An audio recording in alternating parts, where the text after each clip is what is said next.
In this video, we'll discover why awareness is so important. Greater self-awareness is at the root of mindful meditation. Prior to the 1970s, self-awareness was a somewhat vague concept. At the time, psychologists Shelley Duvall and Robert Wicklund defined and advanced the link between behavior and thoughts. If we could understand our thoughts, we could increase the awareness as to why we behave in a certain way. This led to further studies and the conclusion that we can monitor thoughts and feelings as they happen. Much of the inner life lies below the surface in the vast region of the subconscious. Our lives are governed by patterns set long ago, sometimes at birth. Perhaps the first words out of your parents' mouth when you were born was, "Here's my future doctor." Growing up, much was expected of you, and your career path was clear.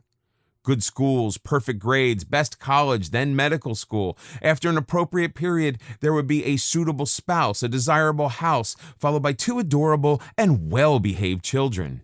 If this is our internal blueprint, we might never question it. We may never be totally aware that this has been our path from birth. It's as if we moved on a kind of automatic pilot, with us just along for the ride. If at age 30 we drift into a state of depression, we become utterly confused. We have achieved our dream. What could possibly be wrong? Our mind can be conditioned in many ways. With the help of mindful meditation, we can recognize a pattern of behavior. It's this awareness that allows us to take that first proactive step toward change. We are now in the driver's seat. There are countless ways when our conditioning simply bypasses our inner self. We are someone else's creation, not a person in our own right. Our thoughts and feelings are so deeply buried we're no longer aware of them, except on some level, we are aware. But our only clue may be anger, sadness, or simply a deadening numbness. We lose interest in things that used to excite us. We deliberately sabotage relationships because then at least we have a logical reason for feeling miserable. Maybe we turn to drink and drugs. Self-awareness isn't a magic pill, but when we practice mindful meditation and examine new thoughts and feelings, it serves as a roadmap to different choices and opportunities. If you want a clue as to how awareness or the lack of it affects behavior, look around you. Do you have a friend who is in constant financial difficulties but spends every weekend at the mall buying more shoes and makeup? Do you have a coworker who constantly argues with and belittles people yet wonders why he has no friends? The link between thoughts and behavior couldn't be clearer. People sleepwalk through life and act on sheer impulse. They are unable to control their behavior because they are not in control of their mind and feelings. Their feelings are controlling them. There's another reason awareness is so important if we wish to move forward. Many of us ruminate about past wrongs. Some of us even obsess about them. Anger and bitterness can take over our minds and leave little room for anything else. At the same time, studies show that our memories can be very difficult from the reality. Maybe we were bullied a few times in school. What we remember is not the bullying, but the emotions that were a part of the experience: shame, anger, helplessness. When we recall the bullying, what we really remember are those negative feelings. This can significantly affect how we see ourselves and how we behave towards others. Maybe we are overwhelmed by shame and feel worthless, or we thrive on anger and start bullying others before they have a chance to bully us. These behaviors become ingrained habits, and we react automatically without understanding why. Sadly, many people go through their lives chained to a script. The dialogue for these scripts can be written in childhood, and we spend our days reacting to established clues. Growing up, were you called stupid, unattractive, or clumsy? It may be 20 or 30 years later. Maybe the people who labeled you are no longer here, but their voices still resound in your brain, whether you're consciously aware of them or not.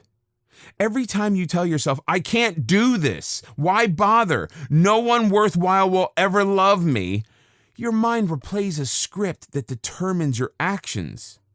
The path you're walking now was set long ago. The band has stopped playing, but you're still dancing to the music. As you become aware of your life's script, it may seem like a case of mistaken identity. Every fiber of your being is arguing, but this isn't me.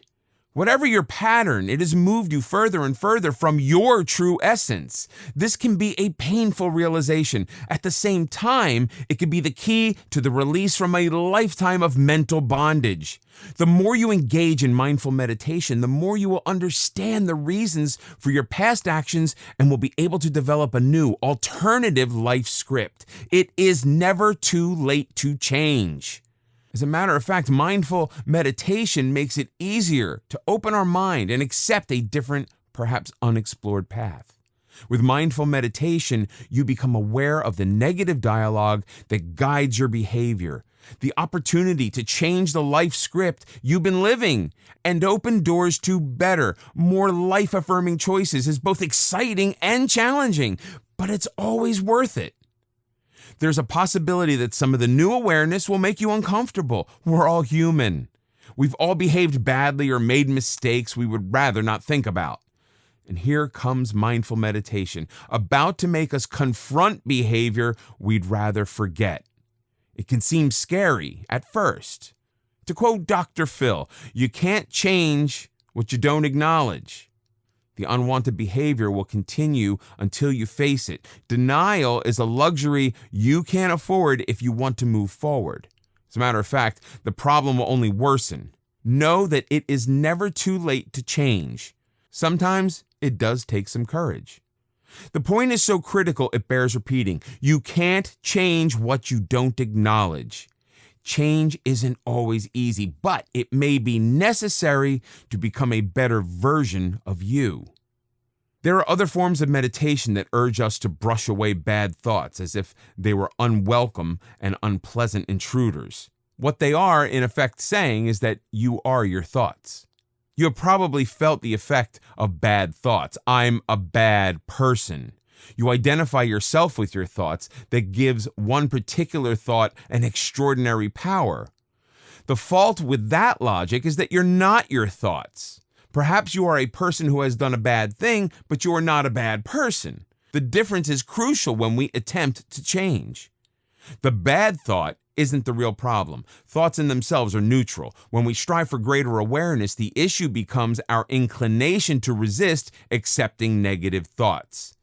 That just makes them more powerful and prevents us from exploring them in a non-judgmental, mindful way.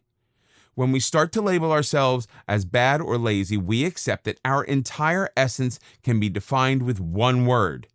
When that happens, we act in ways to ensure that the label fits the deed. Labels become prophetic. We act badly and lazily.